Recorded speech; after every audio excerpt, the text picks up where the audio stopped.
Part 2 of Style of Play by Marchioness of Blackadder. Thank you for listening. Rumpelstiltskin had to admit that teaching Belle was a delight. She was not just an eager learner, but an apt one. She listened and applied everything he told her, and took the spacious room he gave to fill in the holes and improvise in the lesson. Of course, he amended, if you were to duel highwaymen, I doubt they would be very concerned about the strictness to form. Especially on horseback, Belle sighed. Don't lament now, dearie, he giggled, making her smile. Horseback may seem like an advantage, and it is where speed is concerned, but having to control a beast while dueling is more trouble than it's worth. He'd seen too many dead horses in his past for him to ever take that advantage again. Rumpelstiltskin turned and chose the Pirate Queen's foil and handed it to Belle, grip first. It was beautiful, not very long, but a perfect fit for a petite girl like Belle. She took it gingerly, smiling when her fingers encased the cool metal in her palm. Rumpelstiltskin came to her side, his chest pressing against her arm as his claw deftly fixed her grip so she pinched it between her thumb and forefinger. Once she was holding it right, he clapped his hands. Now then, oath, we're ready. Belle looked at him sharply, dismay marring her features. We are? Of course we are. Gaston appeared a moment later, but Belle still looked distressed by the idea. In fact, she had paled a bit as her former fiancé approached with his long-legged strides, all confidence and triumph. But I don't know anything. You'll do fine. Gaston looked affronted, stopping short of the pair. I can't fight a woman. Why? Step above what you're used to. Rumpelstiltskin chittered, taking a seat on one of the stone benches so he had a good view of them, crossing his legs. It's not about fighting, Belle. It's about outsmarting.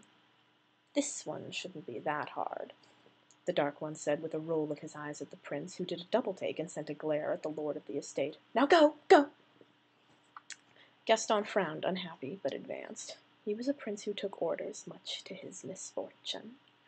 Rumpelstiltskin was pleased to see that he was going easy on Belle for the most part, but the girl seemed to freeze when the swords beat, and she was only concerned with retreating. Though she was keeping good watch on the tips, and she was very adept in expecting where Gaston would try to strike. She was able to dodge the blade every time. Not that it would hurt her very much, anyway. Gaston seemed annoyed, though, with the constant shadowing he was doing, and disarmed Belle with an advanced flick of his wrist. Rumpelstiltskin tutted, unsatisfied. You have to actually strike, dearie, preferably before he does, he unhelpfully called to her. Belle huffed, rubbing her dominant wrist. She was holding it wrong, so he knew her entire arm to be on fire by that point. You didn't show me how. Point and thrust. Belle glared at him, and he could only smile back. Anger would suit her well. Where most people made mistakes, Belle often found determination in her annoyance. He hoped it would serve her in the learning process. His presumption was, unfortunately, very wrong. Belle was horrible with a sword when it came to actually fighting. She seemed to be able to accept the strategy of it quite well, but she could never move herself to beat at Gaston. The prince disengaged her weapon every time, and for the 12th time in a row, Rumpelstiltskin threw his hands up. Move aside. He dismissed the oath, rolling his gilded, mossy eyes. Gaston sighed sharply. I don't understand why you want her to learn. If she was meant to have a sword in her hand, her father would have taught her. A stupid misjudgment on his part. What does she need the skill for? Gaston challenged, taking his jacket off and tossing it on a bench. It's not like she's actually going to go anywhere and use it. A coldness crept into the garden, and Rumpelstiltskin felt his chest tighten from the blunt truth. He saw out of the corner of his eye how Belle bowed her head quickly at the words, looking down at the foil in her hands. Irritation tainted his good mood, and Rumpelstiltskin growled. Go away. Gaston frowned at him, cocking his head. I beg. I said, go. Gaston rolled his head back in weariness, turning and strolling out of the garden for a short walk. He couldn't go far. The magical border of the estate wouldn't allow it. He was taking to indentured servitude nicely, and Rumpelstiltskin made a note that should he ever need the oath to stand in again, he'd do quite nicely. Rumpelstiltskin turned to his caretaker then, whose face bore a somber mask, the sweetest sadness in her eyes. That irritated him. "What?" he demanded, approaching her like a prowling dragon, his teeth clicking in distaste. He hated seeing defeat line her face, had only ever seen it twice before. Once when she tried to balance a ledger for him, numbers were not her strong suit, and another time when she'd given up on cleaning the other dungeons. Apparently she'd presumed she was the only living thing beneath the castle at the time. Belle glanced up as he swaggered towards her. "This is hopeless," she sighed, looking up at him as if imparting a truth he was unwilling to accept. "I have no drive to hurt people." "It's not about hurting people. It's about defending yourself. Which is what I tried to do. No. You were avoiding. Avoidance isn't defense. It's cowardice." He snapped, and saw her face flinch in pain. He instantly regretted the words, regretted the hurt that was reflected in her eyes. But he couldn't take them back. They were true, and she needed to hear them. He'd be damned if he let her slip into that familiar, murky well that he'd been trapped in. "Now show me how you stand." Belle sighed again and bent her knees gently, tilting her body to an angle. He admired her form, her graceful legs, the set of her pretty shoulders, the rounded shape of her waist and hips. She was perfectly balanced. He nodded, circling until he was behind her, laying his hand on the small of her warm back, making her straighten taller. "The foil is an extension of the arm," Rumpelstiltskin murmured in her ear, his hand sliding down from her hip across the front of her vest, his chest warm against her back as his other hand placed the grip in her fingers securely. "You are not holding a broadsword, and you are not wielding an axe. You should be able to cradle a baby bluebird in your hand with the same pressure." His hand stopped under her heart, which had quickened. Belle swallowed, tilting her head up closer to his. "Gaston, he said—" "Your former fiancé is a boy with a wooden stick," Rumpel said dismissively, his voice whispering against the curls behind her ear. "This is not a game, and you are not charging to battle monsters, no matter what you saw him do. If anything, you are dancing." His breath was warm on her neck, in her hair, and the angle and lines of his body were fluid with hers. His voice lowered. "Now dance."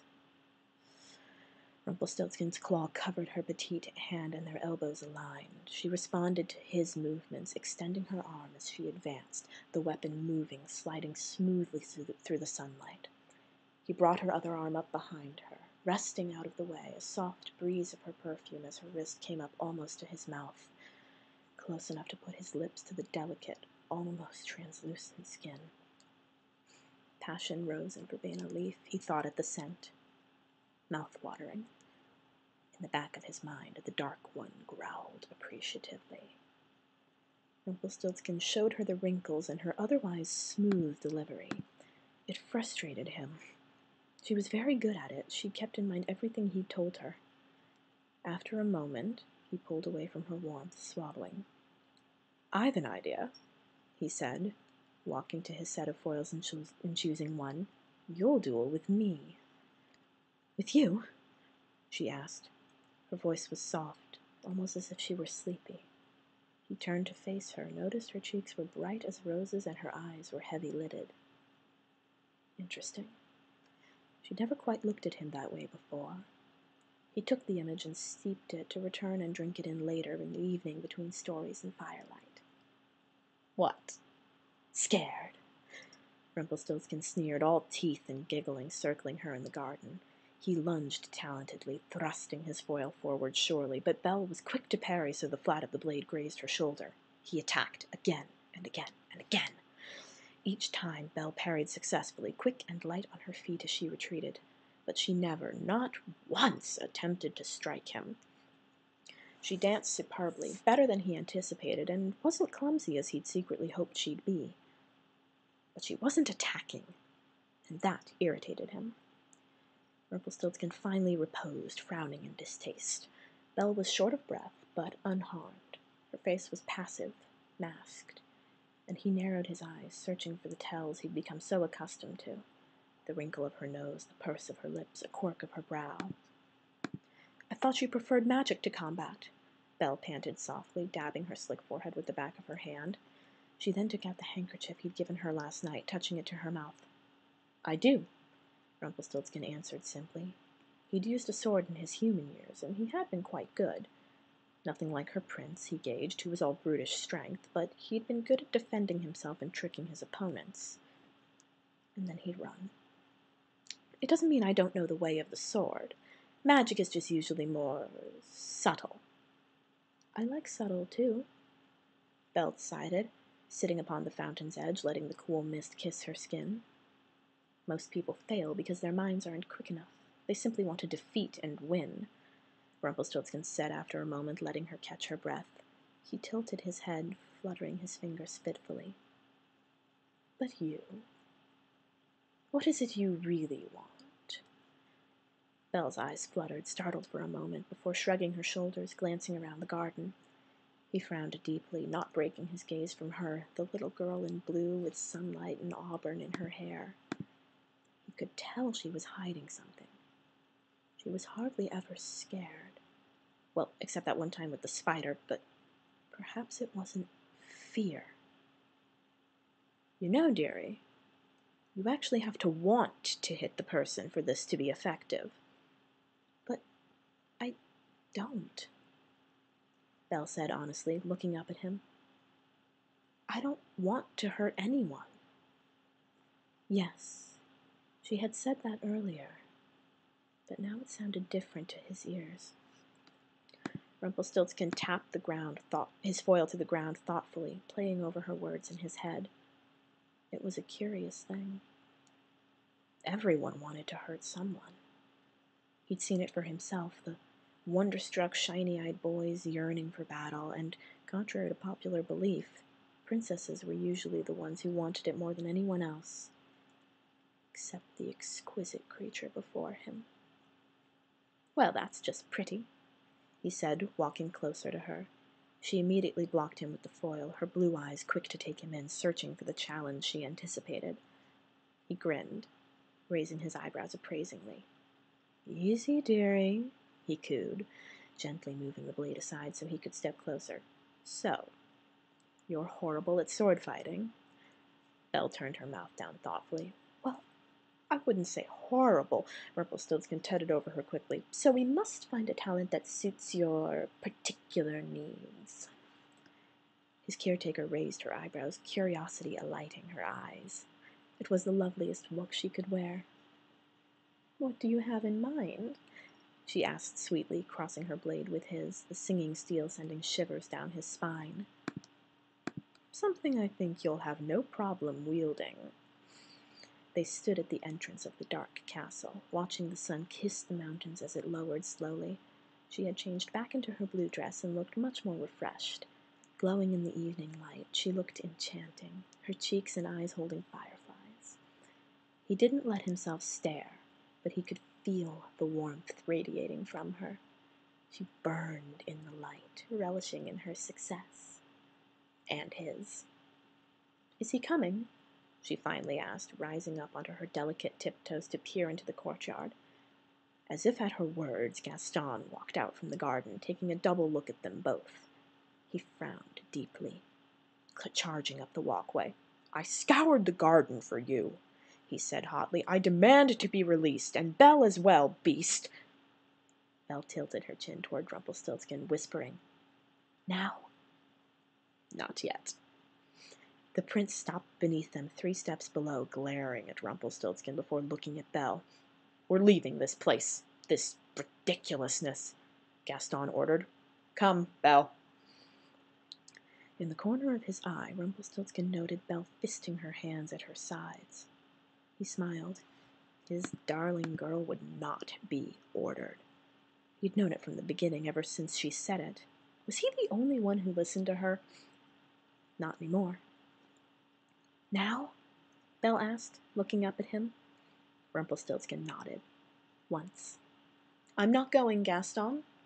I'm sorry, Belle told him, and her voice wavered slightly, but she never broke her gaze. She lifted her chin up, every inch the princess and ruler she was born to be. Not that I'm not going, she amended. but that you won't be going either." And then, just as Rumpelstiltskin had taught her, for everyone is different, each with their own triggers and tells, Belle lifted her right hand, her dominant weapon hand, and twirled her wrist. Rumpelstiltskin admired the way her middle fingers touched, and he felt a shiver up his spine when she twirled the magic, curling it expertly, just as he'd taught her. It was sharp and quick, painless, like a shot of whiskey that burned so good. The prince hadn't even noticed what had happened until after the fact, and Rumpelstiltskin giggled at her success. "Very good, dearie. You are natural," he praised, and she drank in his words with a smile that lit the mountains purple. The fireflies danced in her eyes. The Dark One put a spring in his step, popping down the few stairs, and picked up her resulting success before turning with a flourishing bow. He offered the newly bloomed rose, white as snow, up to his little sorceress, the lady of his estate. "Your oath, my dear girl," Rumpelstiltskin sang. Belle smiled, plucking the rose, her former prince, from her beast. "White for purity? New love? Innocence?" he asked. If anyone could use magic for good, for purity, it would be his little Belle. Only for defense, never for ill, had been her stipulations, and he knew he could teach her everything he had learned, and she would still never use the dark magic. She would use it for the good of others, for herself if she needed. Perhaps. "White for reverence and honor," Belle intoned with a wink, her red lips playfully kissing the rose as her eyes met Rumpelstiltskin's. "And loyalty." "Thank you."